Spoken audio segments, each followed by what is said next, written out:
તો હેલો ગુજરાતી મિત્રો, તો અમે જોઈએ ભૂત બંગલા મૂવી. તો મૂવી કેવી છે, અને ઘણા લોકો કે મૂવી મિક્સ રિવ્યૂ આવે છે, ઘણા લોકો એમ કહે છે મૂવી બરોબર નથી. પણ આપણી નજર પર જોઈએ મૂવી કેવી છે. તો ભાઈ હું જોઈએ ભૂત બંગલાનું મૂવી. તો અક્ષય કુમાર, પ્રિયદર્શન, રાજપાલ યાદવ, પછી પરેશ રાવળ સર છે. તો આજે ભાઈ કોમેડીના એક બધા જે કહેવાય ને કે મોટા લોકો, તો આ મૂવી બહુ સારી જશે. તો હું જોવા જઈએ તો મને એવું ટ્રેલરથી મને એવું લાગે, ટ્રેલરથી હતી કે ભાઈ સારું મજા નહીં આવે. પણ જ્યારે હું આ મૂવી જોવા ગયો ને, એટલે ભાઈ કોઈને આપણને કોઈ એક્ટરે આપણને નિરાશ નહીં કરે. હા, થોડું એવું ડિરેક્શનમાં તો મને એવું લાગે, બાકી મને તો કોઈ જાતનું એવું લાગ્યું નહીં કે ભાઈ મને આપણને એરો કરે. બાકી મૂવીમાં જોવા જઈએ એક્ટિંગ પરફોર્મન્સ બધું સારું છે, પછી કોમેડી ટાઈમિંગ પણ સારું છે.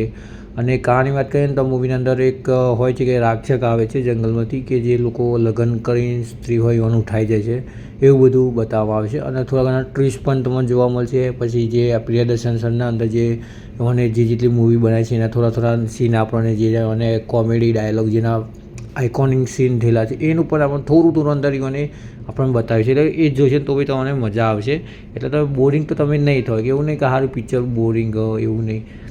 બધા એક્ટરનું કામ સારું છે. અક્ષય કુમારનું સરનું પણ કામ પણ મને બહુ સારું લાગ્યું. હા, થોડો ગીતો મને ના ગમ્યો, તો ગીતો તો ખાલી થિયેટરના બહાર આવ્યા તો યાદ જ નહીં કયો કયો ગીતો હતો. બાકી કહાની કહીએ ને તો બહુ હાઈ લાગે. પછી જે રાક્ષક હોય છે એ પણ લાસ્ટમાં બતાવવામાં આવે છે, જેની બહુ હાઇપ કરેલી હોય, બહુ મોટો હાથ બતાવ્યો હોય, એ તમે લાસ્ટમાં તમને જોવા મળશે.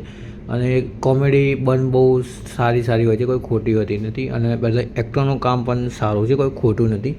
હા, હું લેટ થઈ ગયો હતો આ રિવ્યૂ કરવા મૂવીમાં, કેમ કે થોડું કામમાં હતો એટલે. બાકી ઓનેસ્ટલી તમે આ મૂવી જોવા જશો ને ફેમિલી સાથે, આ મૂવી તમે જોઈ શકો છો. પછી એની અંદર તબ્બુ મેમ પણ છે, એમને પણ થોડું સારું કામ કર્યું છે.